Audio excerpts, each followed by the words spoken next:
Assalamualaikum, my name is Alvina binti Muhammad, and today my team and I would like to present about the AEC, which is the ASEAN Economic Community.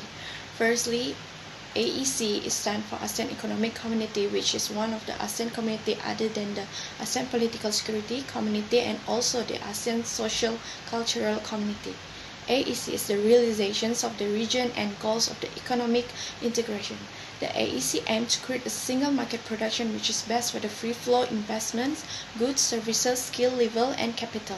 As everyone should know, the AEC is to facilitate the implementation of trade, services, the investment, and other reform necessary to the ASEAN member state, which is thereby improving each other's countries' areas.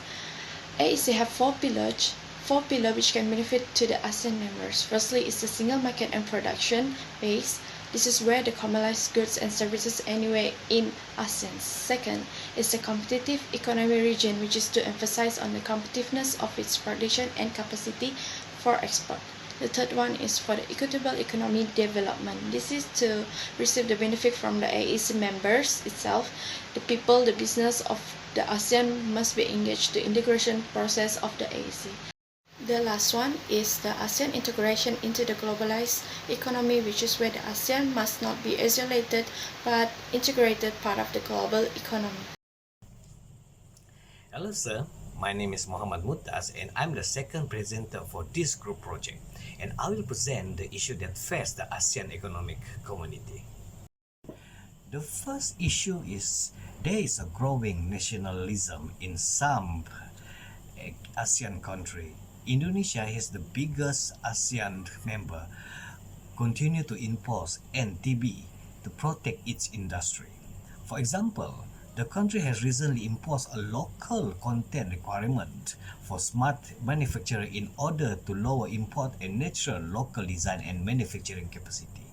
Other country has realized that ability of soft and hard infrastructure at the national level is prerequisite if they have to benefit from regional economic integration. Hence, the priority has shifted from implementing AEC liberalization measure to building national infrastructure.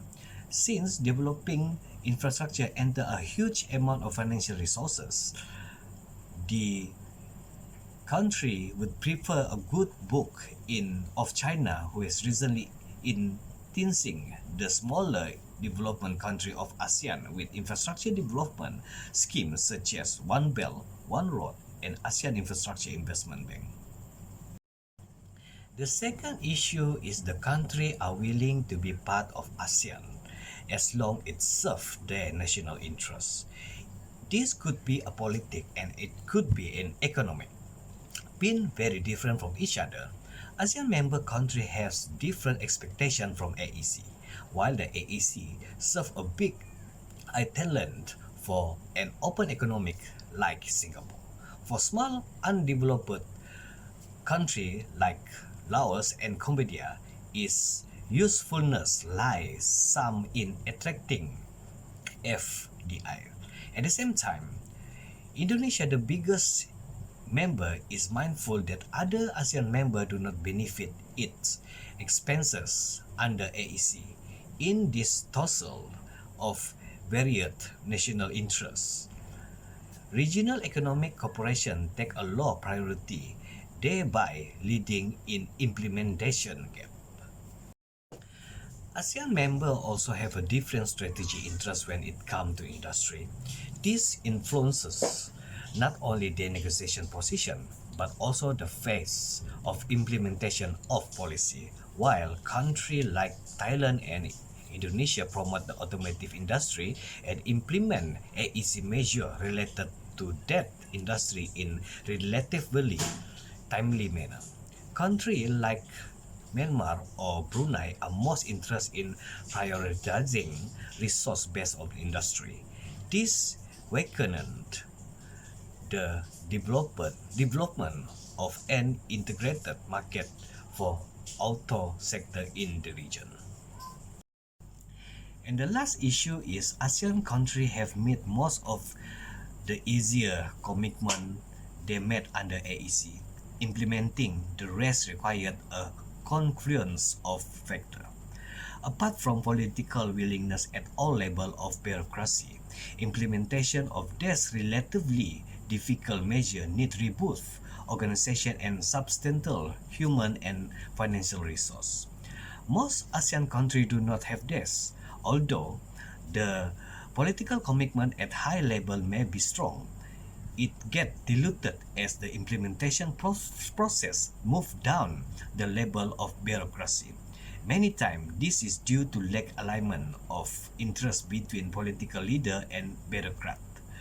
At amendment nature of implementation officer, the capacity to understand the technical of AEC measure, budgetary deficiency also delay implementation substantially. Thank you. Hi, my name is Nur Syafiqah Shaza binti Abdul Asim.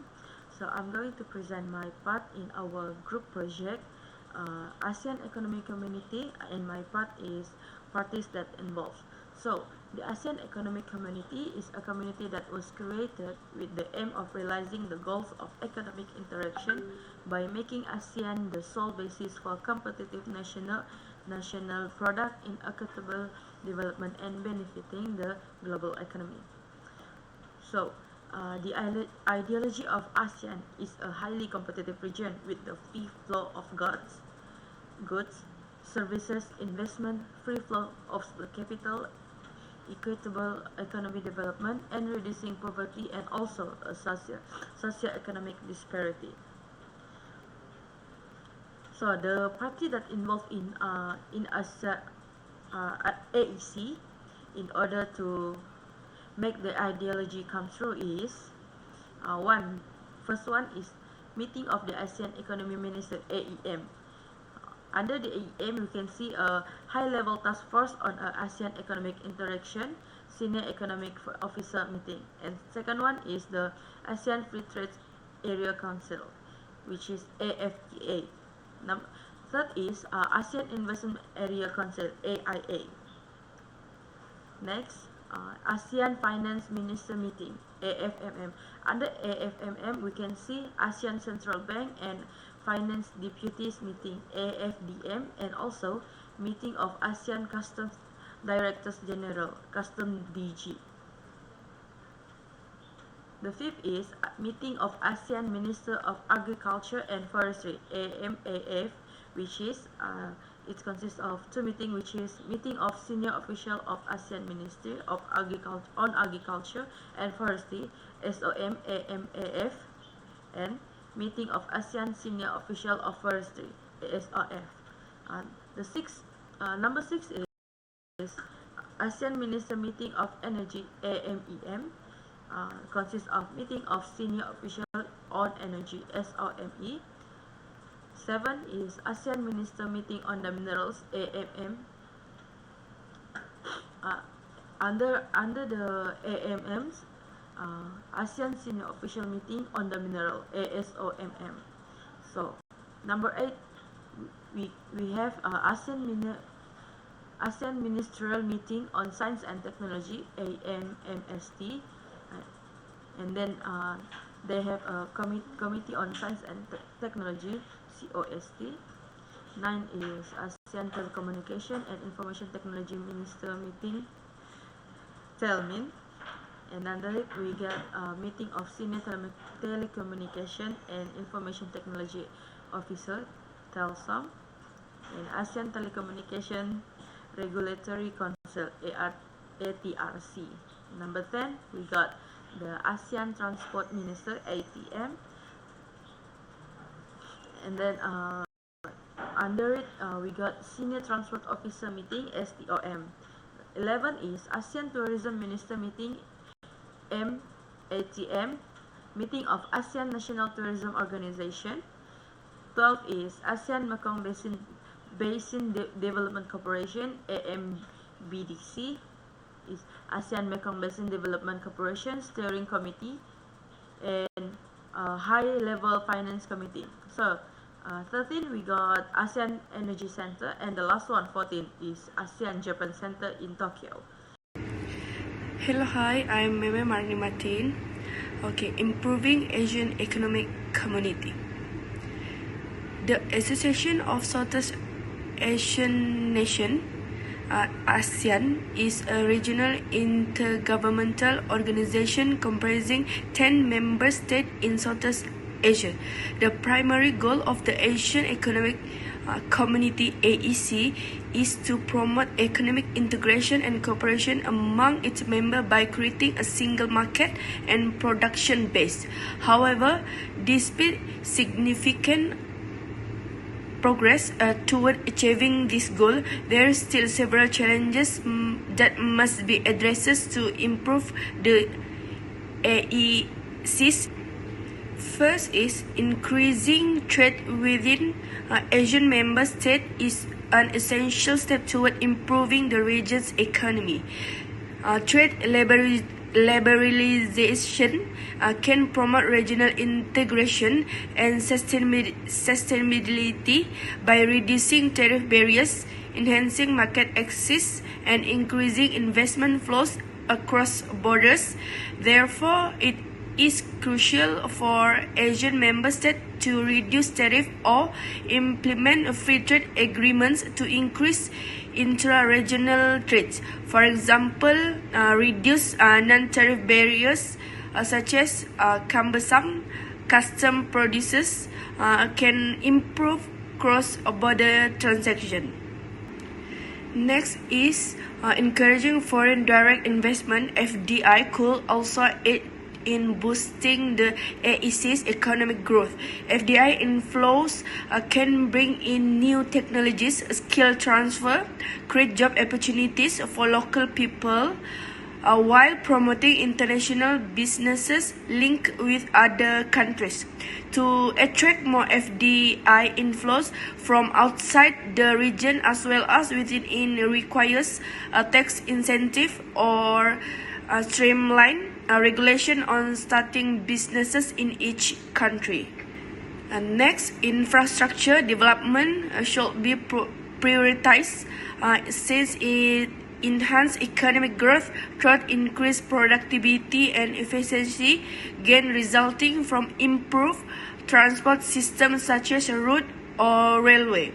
Investing in transportation or communication network will not only make transporting a good easier but also enable efficient communication between firms within different countries, which ultimately lead to better collaboration within them, hence increasing their competitiveness globally.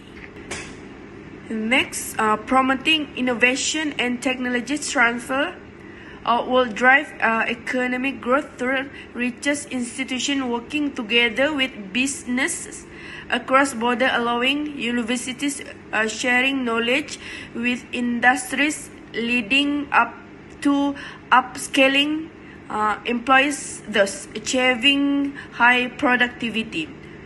Policies that promote innovation and technology transfer among member states need to be developed. For example, creating incentive for collaboration between businesses or universities can allow the sharing of information, leading to more advanced and innovative product. Next is strengthening regional financial cooperation is imperative in supporting economic growth across Asian member states, since it can provide a pool of resources which regional countries can ultimately utilize toward their development goals, such as infrastructure projects. Establishing a common currency or creating a regional development bank could help to strengthen financial cooperation within the region. Last but not least, the conclusion. ASEAN Economic Community objective is to establish a single market and production base within ASEAN in terms of services, investment, capital, skilled labor, and as well as in providing free flow of goods. Thus, it will indeed benefit our ASEAN member states the most, as the country economy will grow larger and increase even more. With the help of ASEAN Economic Community, the relationship between ASEAN member states with one another and with all the parties involved will be stronger as the cohesion and trust has been built within all the time. That's all from us. Thank you.